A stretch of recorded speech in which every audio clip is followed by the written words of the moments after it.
So the old age dependency ratio is perhaps the most used measure of population aging. It's a metric which typically shows the ratio between typically those aged 65 and above over those aged 20 to 64. And as populations grow older, the old age dependency ratio will rise over time. But the error which this is based upon is the assumption that there's a fixed retirement age, that there's not an increase in ages at how long one can be working, how long one actually is working. There's no change in gender-specific economic participation or productivity. There's no rise in female labor force participation over time. And there's no change in health. And all of those assumptions are incorrect. Those are the words of Vegard Skirbekk, population economist and author of the book Decline and Prosper: Changing Global Birth Rates and the Advantages of Fewer Children. In this interview, Dr. Skirbekk provides the facts that push back against alarmist fears of population decline. Welcome to the Overpopulation Podcast, where we tirelessly make overshoot and overpopulation common knowledge. That's the first step in right-sizing the scale of our human footprint so that it is in balance with life on Earth, enabling all species to thrive. I'm Nandita Bajaj, co-host and executive director of Population Balance. And I'm Alan Ware, co-host of the podcast and researcher with Population Balance, the first and only nonprofit organization globally that draws the connections between pronatalism, human supremacy, and ecological overshoot, and their combined devastating impacts on social, reproductive, ecological, and intergenerational justice. And before we move on to today's guest, we've got some listener feedback for our most recent podcast with Carl Safina, which was on the beauty and complexity of animal cultures. The first one is from Cliff from Minnesota. Thank you for another winning podcast. Safina eloquently explains aspects of animal culture that common experience tells us is true. They also express emotional states. It was heartening to hear his positive reporting about the restoration of key wildlife on Long Island, where he apparently still resides. It was also good to learn of his overpopulation views in connection with overconsumption and ecological destruction, notably that both developed and undeveloped nations share some blame and responsibility. As always, you both performed your co-hosting roles as expected, demonstrating knowledge about the topic and asking appropriate questions and offering appropriate responses and insights. And the next one is from Cindy on the same episode. She says, I just listened to your podcast with Carl Safina and found it fascinating and so in line with what I've learned over the years. I love the concept that nature needs half, and I'm so glad it was discussed and that you tied it all back to humans shrinking their numbers to an abundance of all nature. This is my first podcast listen, and rest assured, I will be listening to all the others. Thank you for all you do. Keep up the good work. Well, thank you so much, Cindy, for your feedback and welcome to our podcast. And thank you, Cliff, for your excellent feedback as well. And if it weren't for listeners like you, we wouldn't be in the top 2% of all the podcasts globally. For feedback or guest recommendations, you can reach out to us using our contact form at populationbalance.org. And now, on to today's interview guest. Vegard Skirbekk is a professor at Columbia Aging Center, Columbia University, and a senior researcher at the Norwegian Institute of Public Health. His research focuses on understanding the links between aging, health, and individuals' productivity in countries undergoing demographic change around the world. He is currently interested in looking at differences across countries in terms of health and cognitive skills and relationships with investments in education and health. He is also interested in comparing variations in life trajectories in health across societies and countries. Skirbekk has published widely in academic journals like Demography, Science, and Proceedings of the National Academy of Science, and his research has received attention in global media like the BBC, the New York Times, the Economist, and New Scientist. His most recent book is Decline and Prosper: Changing Global Birth Rates and the Advantages of Fewer Children. We also want to put in a plug for our most recent opinion piece that was published in Newsweek recently, titled Coercive Pro-Birth Policies Have Devastating Impacts on People and the Planet, which features some of Vegard's ideas about the benefits of declining fertility rates. We'll add a link to this piece in the show notes. Well, it's such a pleasure to have you in the studio today, Dr. Skirbekk. Your research on the benefits of a declining population are a welcome break from the barrage of media stories on depopulation panic. Your recent book, Decline and Prosper, Changing Global Birth Rates and the Advantages of Fewer Children, has garnered praise from high-profile economists, demographers, and gerontologists, including from the International Monetary Fund and the UN Population Division. We are so thrilled about this conversation. Welcome to the podcast. Thank you so much, Nandita. I'm very honored to be here. Thank you for inviting me. Great. And Dr. Skirbekk, your recent book, Decline and Prosper, Changing Global Birth Rates and the Advantages of Fewer Children, reveals that much of what we term the depopulation alarmism is exaggerated and unwarranted. As you've noted, novel situations often give rise to insecurities, and population aging has led to some rather apocalyptic forecasts, exploding healthcare costs, high shares of people dependent on others for care and economic support, labor shortages, and economic and cultural stagnation. And we're really looking forward to unpacking the several different elements of the unjustified panic over declining birth rates, and why, as you claim in your book, a declining birth rate is not only a positive trend, but one that can lead to more prosperity. So let's start with the basics of the fact that more and more people around the world are deciding to have fewer children. You've noted that over the past 60 years, we've seen a decline in average family size at the global level from around 5 children per family to about 2.3 on average. Your book outlines many of the reasons people are choosing smaller families. Could you give us an overview of some of the main reasons why people in virtually every country are choosing to have fewer children? Okay, thank you for the question. There are many reasons why people choose to have fewer children. I will highlight some of the key causes of fertility decline, which has been seen in almost every country on the planet. But the timing of fertility decline, the speed of fertility decline, and the initial level of childbearing before the onset of fertility decline varied widely. And so the current levels of fertility are caused by a wide variety of factors, which depend on each nation's social and cultural and economic development. But the general trend is one towards fewer children. If I should choose from the top of the key causes, what I see, and many of my colleagues also find are the main drivers of lower fertility, it would be the rise of education levels, increase in compulsory education, rising elective education, in particular rise of secondary education in most countries around the planet, and not least the rise of female education. In many countries, male education has traditionally risen first. In recent decades, female education has risen to higher levels than male education levels in more and more countries around the world, including in traditional conservative countries such as in parts of the Middle East and parts of Asia. In addition to education, I would also highlight the role of contraceptives, that there has been increases in the effectiveness and availability of modern contraceptives, with a rise in, particularly in large reversible contraceptives, which are require minimum maintenance. If you like, a contraceptive transition where one has gone from traditional methods, including withdrawal, including safe days, and including other traditional methods of trying to limit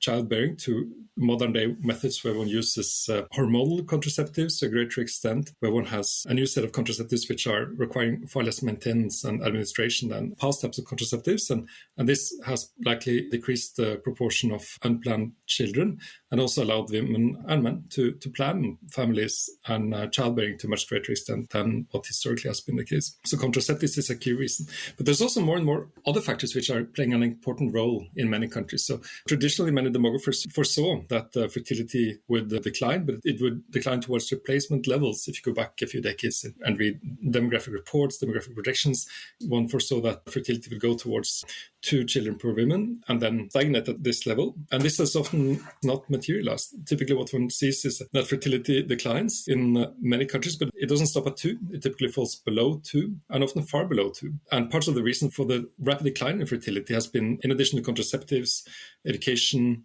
and also a decrease in mortality. One knows that most children one has will survive, decreases in preferences. Many women and men prefer to do other things in life than forming families, including including traveling, including realizing themselves, including pursuing careers, attaining art classes, traveling, and so forth. And this is commonly perceived to be in contrast with early childbearing and also large family sizes. And moreover, there has been an increase in the proportion of women and men who ends up, and some choose, to not have children at all. In many countries, this has become increasingly accepted over time because there's been a change in norms. There's less economic concerns for example, women being alone without children because women increasingly work. There's also changes in how people perceive children. So people traditionally would perceive children as being a source of labor, of potential income, of somebody who can support them, transfer money to them. But over time, there's been a change in the economic role of children, where children might be increasingly costly. Children live longer, much longer. They start working much later. They require much more cost, higher investments, and childbearing has become increasingly costly in many countries. And this has also contributed to a decrease in childbearing levels. Yeah, this is also illuminating to hear all of the different data points in one response. We especially resonate with your observation that the changing cultural norms play a huge role in the acceptance of fewer children and normalizing the decision to take contraceptives. For example, we know that there are over 200 million women around the world who have this unmet need for contraception. And often we think that it's the lack of availability of contraceptives that leads to that unmet need. But we know that research shows that it's usually some kind of obstruction from family, where family members or husbands are opposed to their taking contraceptives. So the changing of the cultural norms and then also availability of contraceptives has played such a huge role. And of course, the rise in education and all of the things that you said, an interest in fulfilling ourselves and finding other paths in life. These are all really positive things. And it's great to claim them for the positive things that they are instead of raising alarm bells about people not having enough children. I think these points you make are very true. And it's very important that one appreciates that the causes of decline in fertility are mainly positive social developments that most individuals would agree would be beneficial for society, that one has increased choice, that one has more autonomy in making the most important choice of one's lifetime, possibly in terms of whether or not to have children, how many to have, when to have them, with whom, and also giving more options for people. The changes in the economic role of women in particular have been a tremendously positive development, which basically has allowed people to choose. Yeah, we definitely agree. Yeah, of all of those variables, is education of women one of the primary ones, or is that just part of the whole stew of everything you mentioned? I think it's the primary one, to put it short. And the reason is that many of the issues discussed are, or has at least been, highly controversial in some countries, including the role of women in the workforce and including the spread of contraceptives. But the rise of education is something that not all, but the vast majority of countries and societies around the world have endorsed, and something that has a clear and causal effect on childbearing patterns. If you increase compulsory education, if you, by law, make girls and boys go longer to school, this is something that has been found to cause a decline in teenage fertility, to depress the onset of marriage, to postpone the onset of childbearing, and to lead to fewer children, and fewer, most importantly, unplanned children. And the fertility of more educated women in poor countries becomes comparable to the fertility of more educated women in richer countries, right? Which is another more evidence for the education-fertility linkage. Precisely. And in most countries, that is the case. And this is highly important because it's a policy that is fairly non-controversial. It is effective. Very few countries, societies oppose it. And there is the benefits, both in terms of childbearing autonomy, but also in terms of being able to manage and adapt to a modern work. For example, working life demands, financial decision-making, and coping with the challenges in every form and sort are dependent on one having a proper education.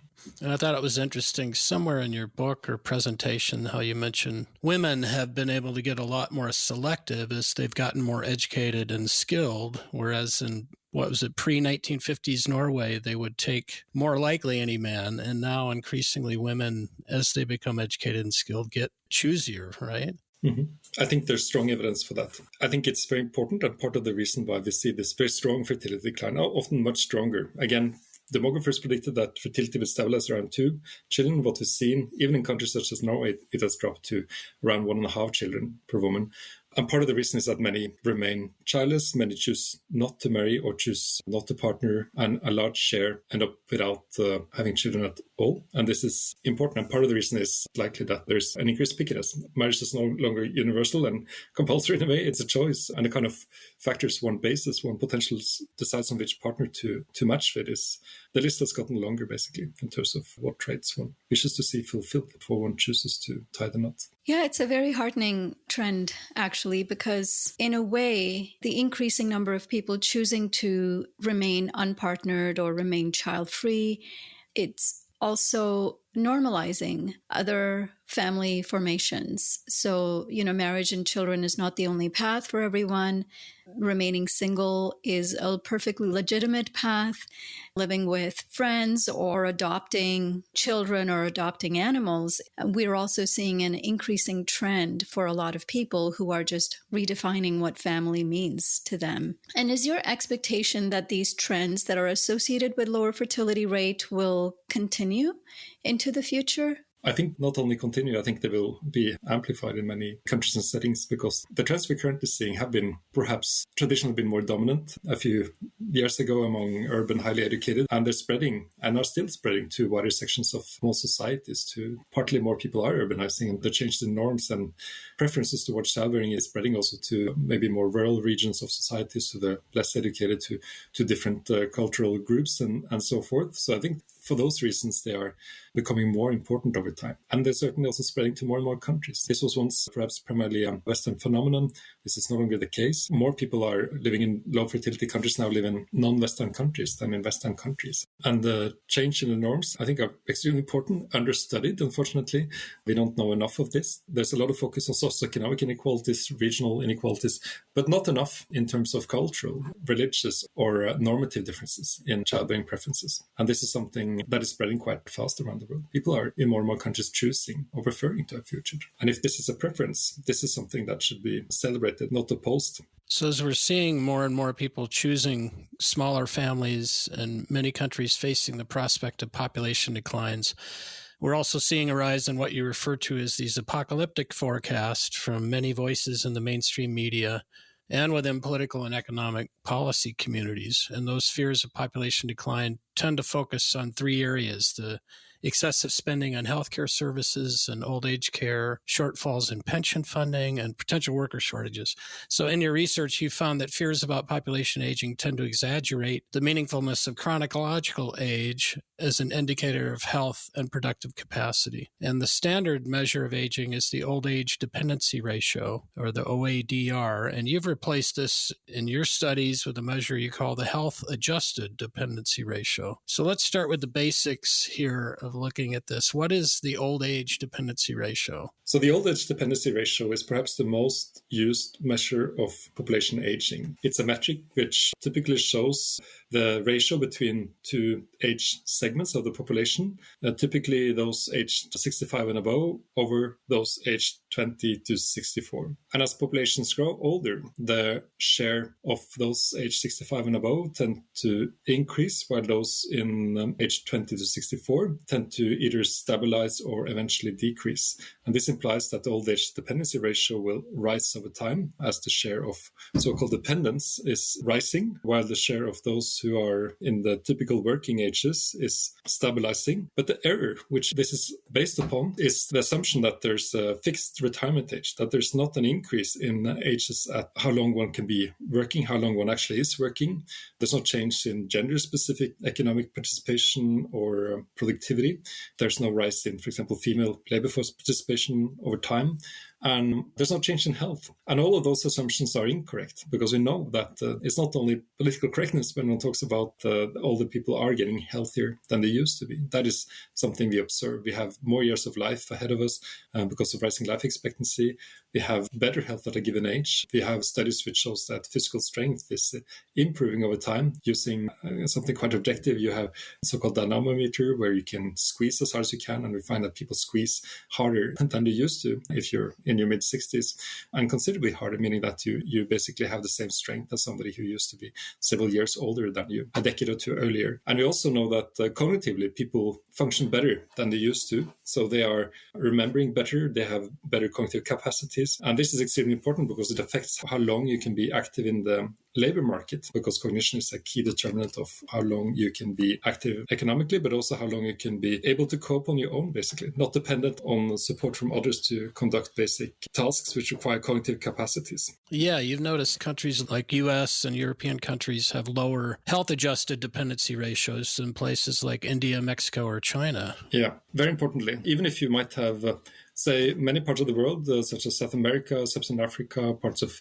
South Asia, have a much younger age structure. But if you account for the fact that poor health occurs much, much earlier in these countries, because health levels are much worse, basically, and the age-specific onset of poor health is occurring at a much younger age. But if you account for this, you find that the global variation in health-adjusted dependency ratios is quite similar across countries. So even if, say, Western countries and certain Asian countries, including Japan, tends to be demographically older, they also tend to have better health until higher ages. And accounting for this and allowing people to be old only when you are reaching a certain level of poor health rather than some arbitrary age limit, you will be able to compare in a much more accurate way how different nations age.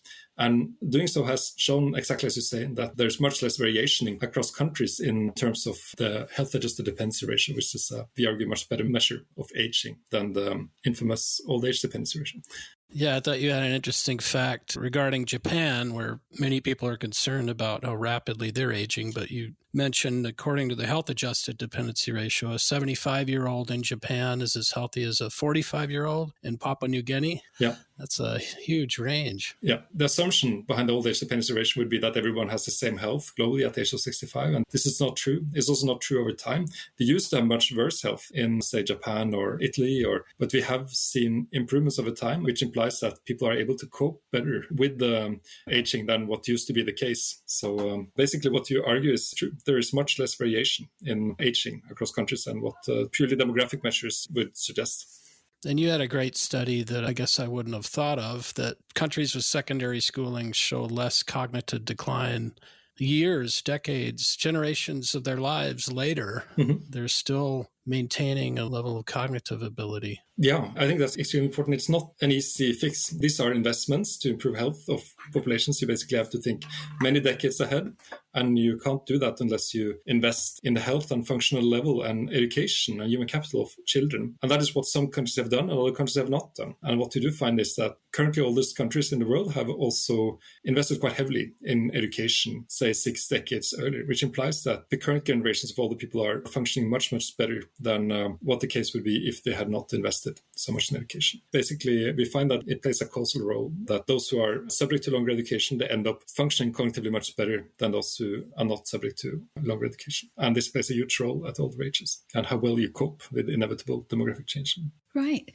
And even, as you say, with the increased longevity and the deferral of healthcare costs, the burden on healthcare also happens in a lot later stages of a person's life as a result, because they're living longer and healthier. And what are some of the best measures you found that can increase the ability of governments and policymakers to have a physically and cognitively healthy and potentially more productive population of older people, so we don't see this kind of a spread across countries that you've just pointed to? Well, we already discussed the role of education, which is crucial, but there's also, of course, the healthcare provision system is highly important. So to which extent basic preventive healthcare is universal, affordable, available, effective is crucial to whether one can basically build up the health which is needed to cope well with population aging. And the other important factors are having an effective infrastructure, having a society where you have a sufficient level of trust, basically, where people are able to trust that they will get the type of support they need, where they trust governments enough to be willing to pay the taxes that are needed, basically, to support these systems, both healthcare and social security systems. and also the capacity to effectively deal with an aging population in terms of seeing all the people as much as possible as a resource, not only negatively, but seeing them as something positive. That these are people who might have more time than they used to. They have better health, better educated. Many have fewer family obligations. They have a capacity to cope better in the sense that modern labor market does not require so much physical demands anymore. You don't have to be physically strong. So those are crucial for whether you will be effectively coping with aging well or not. Right. And the role of infrastructure, it's so crucial because so many countries don't have elderly healthcare infrastructure built at all. A lot of the burden falls on their children. So there's kind of an institutionalized pronatalism built in. You have children, so they take care of you when you're older. And the burden literally falls on the children because there is no retirement homes or nursing homes for older people. I mean, one should not underestimate also the challenges associated with aging. And Korea is maybe one of the fastest countries, if not the fastest aging country in the world. And it has also not implemented the kind of social security system you need to effectively deal with aging. And you also need to cope as good as possible with the fact that it is a challenge for many not to have close kin.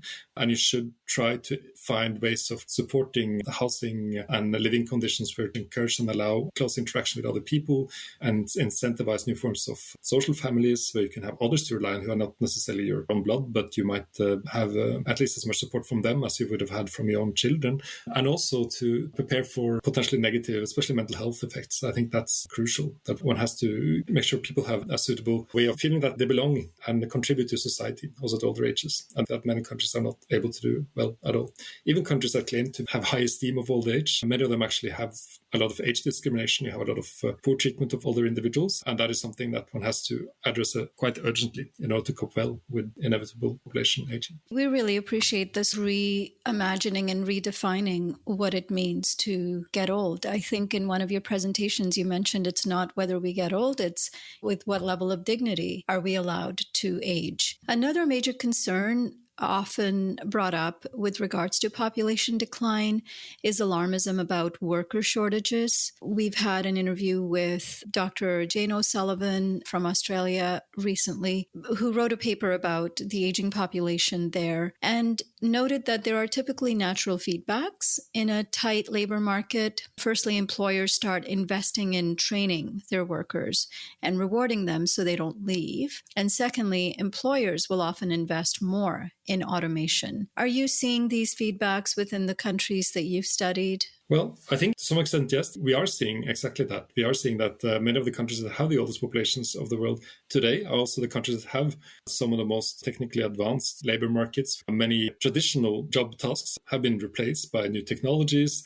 There's certainly huge potential for increasing that trend. And this is highly important in the context of population aging, as it might offset some of the potential negative effects of a declining workforce. Also, aging and population decline doesn't happen overnight. It happens over decades. The increase in life expectancy that we're currently seeing, which is driving population aging, has occurred in some countries for much longer than a full century, which means one basically has a very long time to prepare for aging populations. And one cannot blame that this comes suddenly. This is something that has been foreseen longer than almost any other social trend. And one should deal with it as effectively as possible. And investing in technology is clearly one of the key mechanisms to deal with it. So one should not only focus on the social aspects in terms of improving opportunities and conditions and human capital of an older and shrinking workforce, but one should also offset as much as possible the potential negative implications of decline in the workforce.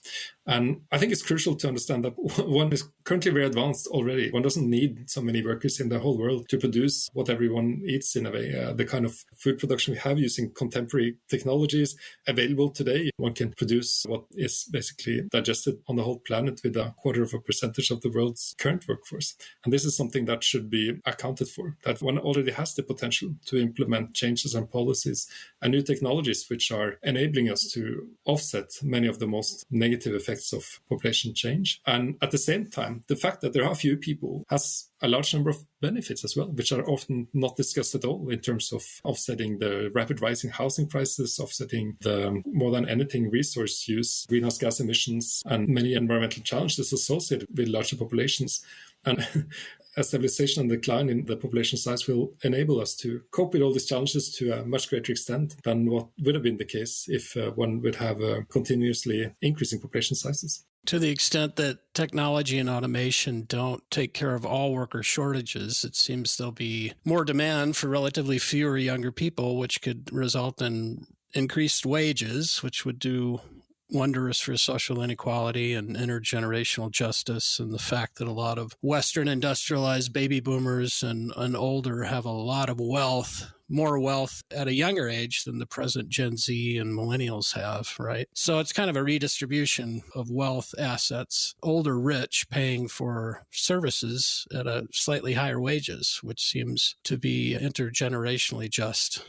The other thing that a lot of the governments with their short-term pronatal push for women to have more children as a simplistic solution to solve this aging crisis also misses the point that women are freed from the unpaid labor of childcare and are actually free to join the workforce and contribute to Social Security and elder care.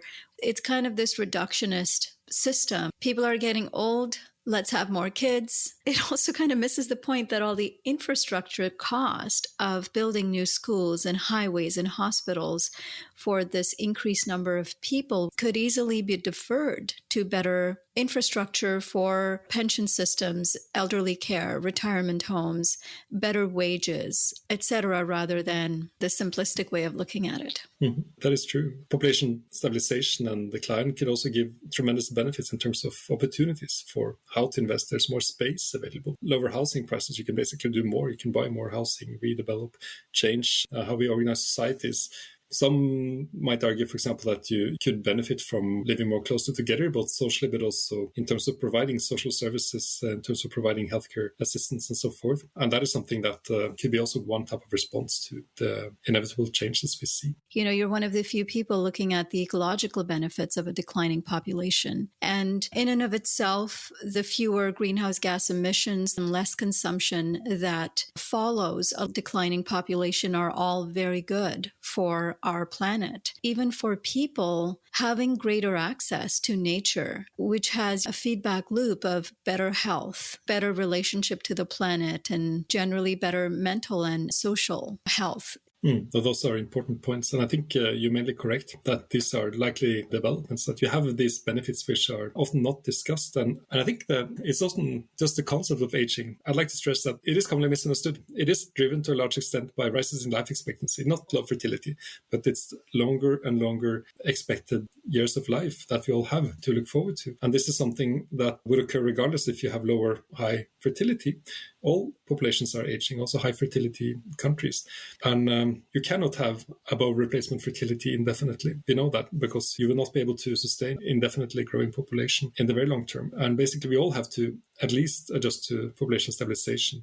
And as it seems, most places we have to adjust to our declining populations. And doing so, we should look at the positives and see how we can benefit as much as possible from this inevitable change. And I'm much, much more worried that most countries will age poorly because they have not fully appreciated that this occurs, that there's no quick change. You cannot introduce some policy that would immediately boost fertility or make your populations young again. This is going to happen in all countries on the planet, eventually, in countries all over the world. And the question is whether we'll be able to cope with these changes in as positive as possible manner. Yeah, we fully agree that countries should be embracing this future. And instead, many of them are fighting it with all kinds of pronatalist policies. But based on what you've seen, what has been the track record of success of these pronatalist policies? I think the fertility policy has had a long history, and traditionally fertility policy was thought of mainly as a way of improving contraceptives, improving female autonomy and reproductive choices.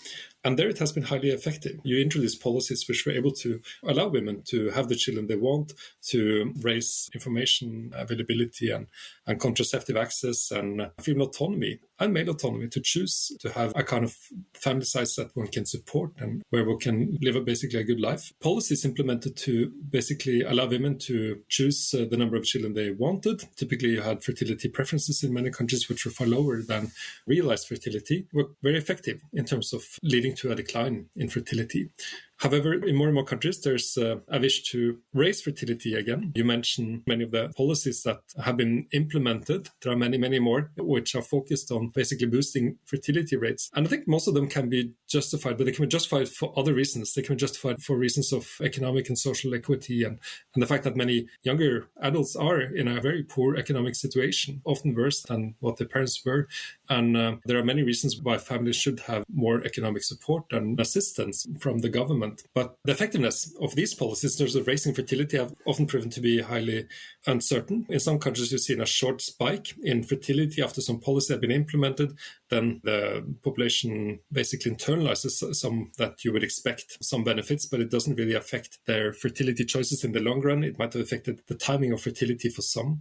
And often you don't see long-term effects of these policies. Typically, you don't see a reversal in fertility once it has declined below replacement levels. And this is to a great extent because it's driven by other reasons than purely economic ones. And many politicians and governments, both the left or right, are focusing too much on the economic relationships to childbearing decisions, while in fact there are other reasons for women and men to choose to have fewer children than the purely financial incentives to do so. And do you anticipate, even though these haven't been very effective, do you think governments will continue with these policies?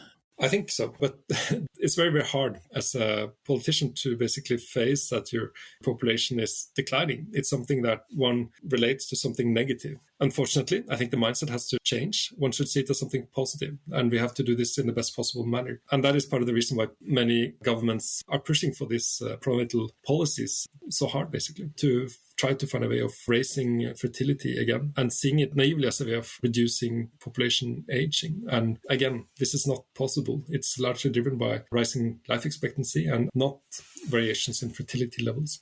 Moreover, the policies tend to be highly ineffective in terms of affecting long-term trends in childbearing patterns. Yeah, it's so interesting that you mentioned, policies that have been designed to lower fertility tend to be more autonomy enhancing because they're giving more access to contraceptives, providing more support in terms of shifting cultural norms so that people have more choice, more autonomy. Whereas a lot of the pronatalist policies, while, as you said, some of them can really address social inequities for families that do not have the support to raise children through maybe more progressive taxation policies so that people who do want to have children aren't penalized through a lack of government support. But at the heart of a lot of the pronatalist policies is the motivation to increase reproduction rather than necessarily increase social equities and equality. In fact, we've actually started to see a more troubling trend because of what you noticed, that a lot of these pronatalist policies are not yielding the results that governments are hoping for. They might see a small spike, but overall, once women achieve their desired fertility rate, what, some researchers have called the latent desire for small families, and engage in other types of life opportunities, including greater self-fulfillment. The troubling trend that we're seeing is the rise in right-wing populism, where there are more coercive policies that are being put into place, ranging from abortion bans, closing of reproductive healthcare clinics. We're seeing that happening in a lot of countries in Europe, Iran, China, for example, but also subsidized IVF clinics, but again, not to increase equality for people who are infertile, but these are policies that are designed to only help couples who are married in heterosexual relationships to get IVF treatments. So single people may not be able to get them. Mm-hmm. And, we're seeing similar rise, for example, in Hungary, that has a very xenophobic agenda. So there's a closing off borders to immigrants, but rather women who have 4 or more children, they don't pay tax for life. Or what we've seen in Russia with this new Mother Heroine Award, where women who have 10 children are then given some kind of a medal, but then also substantial payment. So some of these are happening in concert with coercive policies like the closing of abortion clinics and vasectomy clinics. And we're nervous that we're going to see governments turning to more coercive tactics in order to grow their policies if they're unable to look at more creative solutions like the kind you're mentioning to address what we would even call manufactured crises? First of all, I think you're right. These are very real concerns, but it's also important to note that this is also happening in a context where global fertility is further declining and fertility is being postponed and contraceptive use is in many countries increasing. Sexual and reproductive health education is improving. It's not only negative developments that occurs. The grander scale is one where more and more children are likely to be planned and wanted. But yes, these are challenges. And I think my wish is to engage, and not only with people who might agree with me. I actually much more prefer to discuss with people who disagree with me in terms of these issues and try to figure out what the main concerns are and to be explicit in terms of how issues can be effectively dealt with. For the first time in history, the world's 10 largest economies are all below replacement fertility. Having below 2 children or less is something that characterizes richer countries all over the world, and not only richer countries, but also countries such as India, where we have a very large economy, but also a society where women had often very high fertility. And now this is no longer the case. The same would go for China. A few decades ago had very high fertility, and now this is no longer the case. So it is more and more likely that the world's economy will be dominated by low fertility countries, and having low fertility is related to more positive economic outlooks. But I think one should also be aware that much of the world population now is probably much more aware. You have internet, you have better education, you have more insights, you can travel, you can make reproductive choice to a greater extent than what previously has been the case. So it's probably harder to implement policies that constrain reproductive choices now than what used to be the case. How do you respond to the Chinese population decline doomsayers? One of the trends, for example, I was just saying that I've noticed is Chinese women are engaging in kind of a birth strike, refusing to engage in China's new propaganda of switching from recently a 1-child policy to now a 3-child policy, essentially treating women as reproductive vessels for demographic goals. Do you have any thoughts in terms of how you'd respond? You wrote a really wonderful article for Wired recently. Do you want to share a few highlights from that? First, thanks so much for reading several of my articles. And I think China, of course, is one of the largest populations of the planet. It's a key economy, especially manufacturing. I think many countries will look to China for how they cope with low fertility. So also China has implemented several policies in order to boost fertility, several of which have been, over time, not effective. And I think the more plausible policies which we're also seeing is that they are eventually investing more and more in education, in trying to keep all the workers stay in the workforce. You have a system with very low retirement ages for women, 50 years. You have systems which are completely unsustainable in terms of dealing with changes in the demographic age structure. And you should look at those systems rather than often ineffectively trying to raise fertility levels. And I think also it's important to know that many Chinese might see less population pressure as something positive and something that would make it easy for them. Housing prices are very high in urban areas of China. It's difficult for young people to establish themselves. It is very difficult to cope for many, not least younger people. And seeing, for example, a certain plateauing or decline in housing prices might be very positive for them and their ability to establish themselves. Yeah, I've always been very aware ecologically what kind of overshoot China is in. And as we heard from the recent global footprint analysis, they're about 4 times what their land and waters can renewably produce and absorbing their waste. So they've got massive environmental issues and pollution and a population density that's 4 times that of the United States, which is quite a bit of population density, leading to things like the housing costs that you're talking about. And it would seem they could welcome lower population for so many reasons.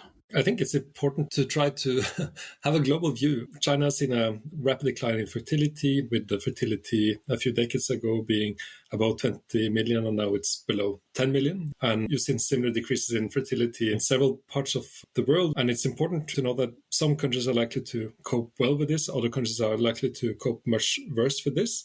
And one should really try to learn from each other. How can we best deal with this situation? This is not something that's going to go away. It's been going on for quite a few years in many countries, meaning that the number of women and men in key reproductive ages are much lower than it used to be.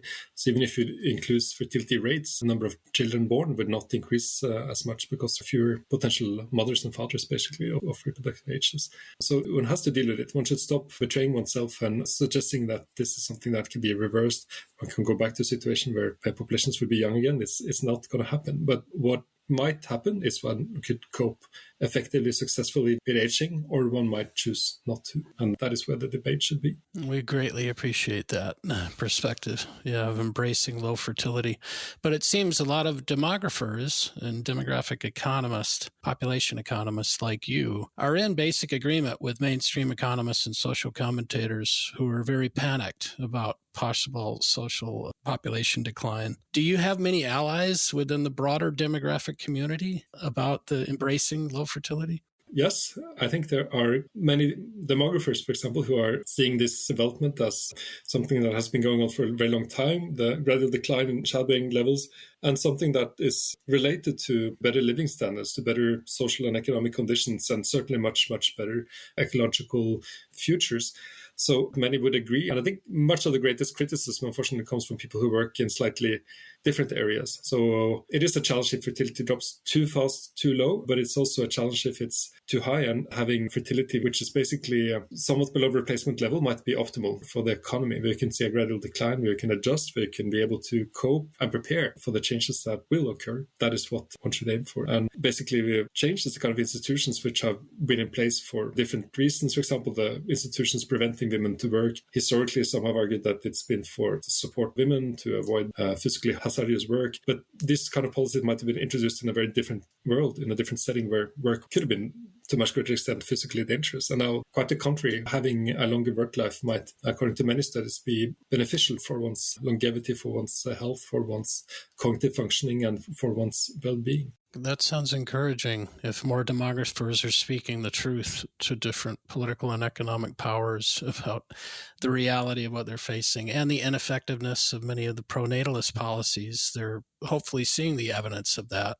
Are you seeing more evidence of greater environmental and ecological awareness among demographers that all of that human population depends on an environment that produces resources and absorbs waste? And we have these massive threats that I've heard you talk about, like climate change, that would seem to argue for the reasonableness of population decline. Yeah, there has been a massive change in attention in recent years, especially with the kind of weather conditions many can observe close to their homes, with the natural catastrophes and very, very high temperatures. And many are, I think, reconsidering how our mode of existence with high consumption levels and traditionally high population growth, and that population levels are stabilizing, is by more and more, I believe, seen as something positive rather than negative. And are any of demographers or population economists questioning the infinite growth paradigm of growth economics? I mean, there's degrowth in Europe. There's Rayworth's donut economics and the circular economy. Yeah, they're questioning them. I think they're revising them. Nobody likes to question what they used to believe in themselves, but I think they are updating them. And very importantly, I think it's important to bring the whole political spectrum on board. Many of these people who have seen, for example, population decline as something positive have been perhaps politically marginal groups, often on the left and political scale.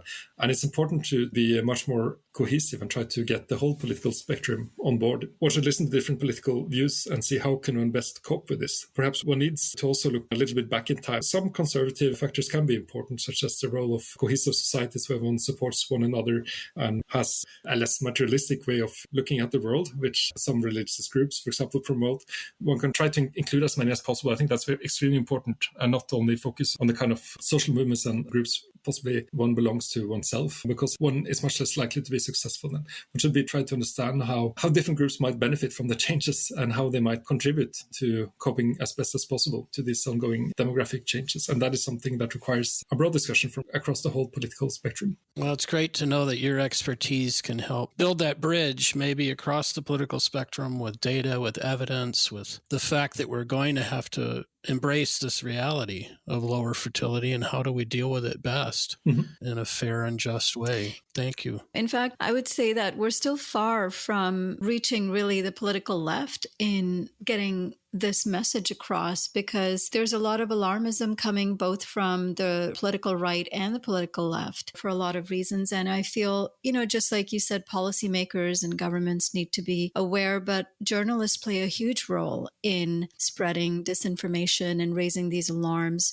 we're seeing some of the top left-leaning publications also engaging in this kind of alarmism. And we really do feel that the failure on the part of journalists and activists to acknowledge these benefits, it's also a missed opportunity to counterbalance the negative influence of pronatalism that undermines reproductive autonomy. The other thing I wanted to ask you is, you mentioned that the number of people having no children has increased all over the world, particularly in richer countries. And that's something we've definitely noticed. You know, we are huge advocates of non-dominant types of families. And what are some of the major reasons you found for this kind of increase in people without children? Well, much of it is accidental. People are not consciously planning not to have children. Typically, one often ends up not having children because one maybe postponed for too long, or one to an age where one no longer is able to have children, or one ended up making different life choices, basically, which proved to be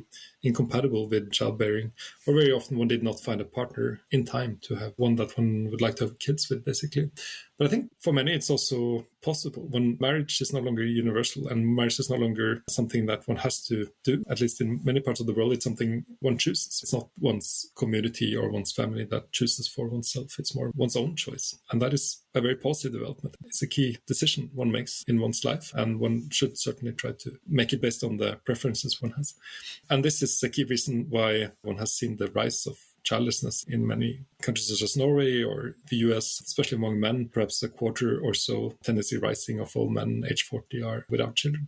This is a fairly new development. It was not like this historically. It has risen in the last few decades, and it has risen much more for men than for women, with some men having multi-partner fertility and other men, growing shares, not having children at all. Yeah, and you know also that the proportion of people who disapproved of women remaining childless or say child-free by choice ranged from 4% in Sweden to 86% in Ukraine, with similar ratios for men. What have you found are major factors affecting why a culture views child-free couples negatively, or even childlessness, say? Well, it is commonly related to traditional gender roles, to religion, or traditional interpretations of religion. And I think it's something that is often changing in many countries. Even if you go further back in time in Sweden, you might find much more conservative views on whether women should be allowed to not marry and not have children. And it might be economically not feasible or socially not possible. But it's something that it varies tremendously, as you mentioned, between countries, where in some countries the vast majority approves, other countries the vast majority disapproves. But it might also change over time in terms of, for many of these countries, where when one can observe that many women and men are choosing or ending up not having children and still living pro-social good lives, where they support their communities, where they are contributing actively in activities of various types and contributing to society. I think then you might see changes in the type of attitudes that relate to whether one should have children and how many one should have. Yeah, we completely agree with you. We've noticed in a recent paper that we published from Population Balance that a lot of the time people wanting to choose family size was undermined because of cultural norms. People actually didn't have a lot of choice in the matter. Even people who could have children, who wanted to have fewer children, and people who wanted to use contraceptives received a lot of opposition, whether it was religious or family norms.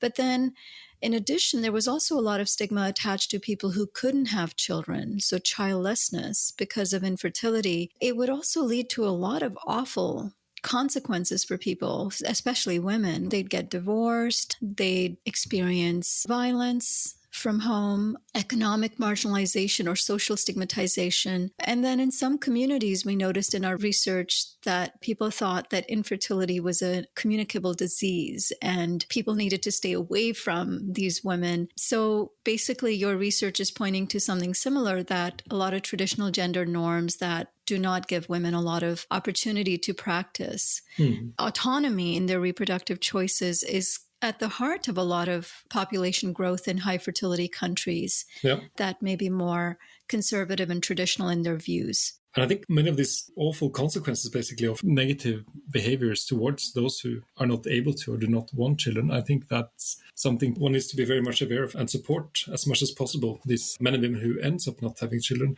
I think it's also important to stress that even if many see that they don't have a social role, they don't have their own families in a way, and there could be economic policies which could counter this. For example, in South Africa, you introduced universal pensions, and that completely changed the role of older people, where you traditionally had huge problems with elder abuse in South Africa, with the poor treatment of older people.